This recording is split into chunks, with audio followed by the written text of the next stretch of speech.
Hey everybody, it's Becky. Hey, I showed these punches that I bought the other day at Tuesday morning on my last haul video, and so I thought I'd just share a little bit more about them and what I have done with them in terms of some projects. These two, the flag and the circle, are made by American Crafts, and then this one is made by Imaginesce. And I didn't realize it, you know, I think I talked about this in the haul video, that because mine was hidden under here. This is actually intended to cover a brad, and it talks about on here for a 28mm brad. Well, since I don't deal in millimeters and centimeters very often, I wasn't really thinking about what that size was, but it cuts out this size, and so that would be one really big brad if these tuck under. So I doubt I'll be using it to cover brads, but it does make kind of a little bit of a flower design, so that's what I used it for in my project, and probably what I will use it for anything else.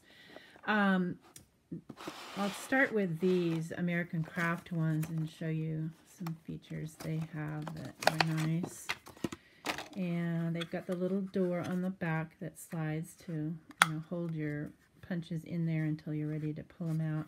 They also have these little non-skid feet, so when you're, you know, punching, your punch isn't going to move around because it's kind of held in place with those rubber feet. And I found these punched very easily. I was working on some paper stuff here, and I kind of like to punch upside down actually, so I can see that I've got my thing entirely in there. The paper worked really well. Oops, I'm trying to pull it out the wrong way because I'm used to my old punches. And then I have a little bit of cardstock here. It's just an old back of an old greeting card, and that comes out really nicely. And then I also have some chipboard here, and that also punched very easily. So I think those punches are really great, and I will show you what I made with them. This is the circle one. I just did some circles out of some decorative paper, and then just cut a little banner and stamped happy birthday on it and heat embossed it. So this was a really simple, fast card, so you know, you can whip one up in just a minute or so. So those are really nice for that. The banner one, I made this card and cut some banners out of different color paper, and then I have a Doodlebug stamp set, alphabet stamp set I bought from Tuesday Morning a while back, and I used that to stamp the words happy on those. And then I just used a complete sheet for this one because there wasn't enough room to fit all those banners in there to spell out birthday. And then I just put it on some colorful background paper. This is actually from one of those Dollar Tree paper pads that I bought a while back.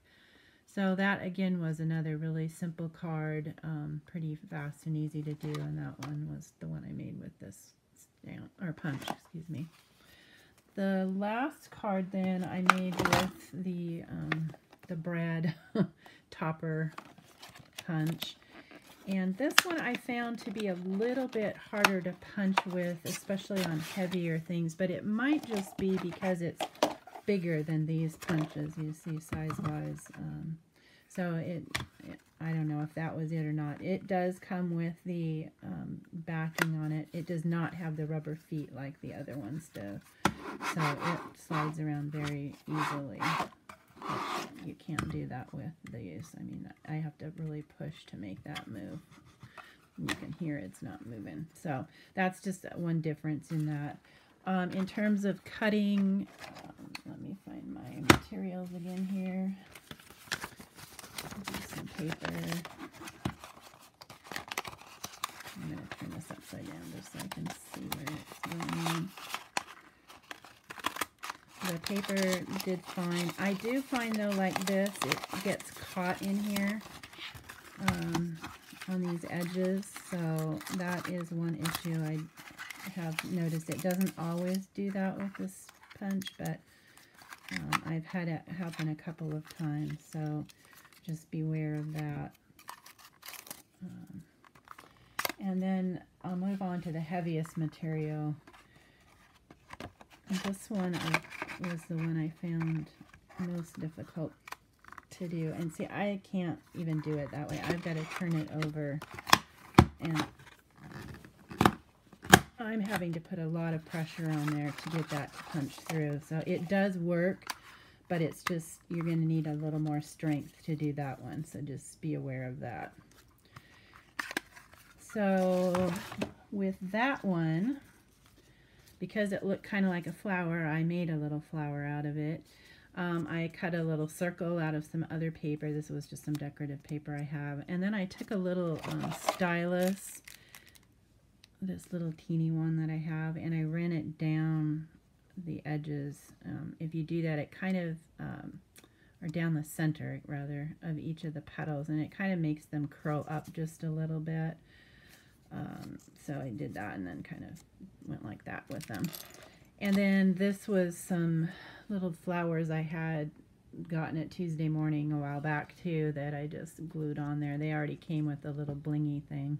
This is some graphic 45 paper that was in the Children's Hour pack. I had a little 6x6 paper pad of that, and I thought that made a nice background. And then I just stamped "Thank You."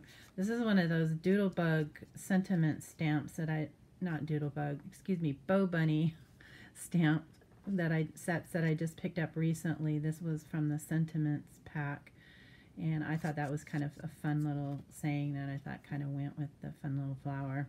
And then I just had some bling that kind of matched the one that was in that centerpiece, so I put that on there too. So that again was a very easy, fast card to make. So the paper punches are nice. I recommend these two over this one in terms of use, because I think these two cut a little bit better. But if you want a shape like this one works fine. You're just going to have to apply a little more pressure if you're doing heavy material like chipboard. So that's my review and my project share for today. And Gracie 21, these will be headed off in the mail to you later this morning. Thanks everybody for watching. See you later.